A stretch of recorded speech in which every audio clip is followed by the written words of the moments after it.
Rowdy సేనతో పాటు ఈ పాస్టర్ల mafia అంతా కూడా ఇందులో ఇన్వాల్వ్ అయ్యి ఉంది. కాబట్టి ఈ పాస్టర్లు ఎంతకు దిగజారతారో, ఎంత బరి తెగించారో అనడానికి ఇది స్పష్టమైన ఆధారం.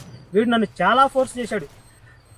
పాస్పోర్టు నేనే అప్లై చేస్తాను, 4 రోజుల్లో వచ్చేసిద్ది అన్న పాస్పోర్ట్. అంటే త్వరగా వచ్చేస్తే త్వరగా తీసుకెళ్ళిపోవచ్చు, మళ్ళీ లేట్ అయితే ఎక్కడ అనుమానాలు వచ్చి మనసు మార్చుకుంటారో, ఎక్కడ రానంటాడో అని చెప్పి నన్ను చాలా ఫోర్స్ చేశాడు వీడు.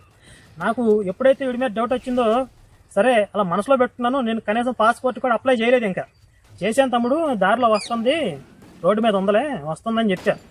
త్వరగా చెయ్యన్నా అంటున్నాడు. అలాగే తమ్ముడు త్వరగా వచ్చేసింది అని చెప్పాను. ఈలోపు వాడే బయటకు వచ్చేసాడు, పొట్టలో పాము వచ్చినట్టుగా. ఆ రాజేష్ గారు బయటకు వచ్చాడు, వీళ్ళ బండారం అంతా బయటపడింది.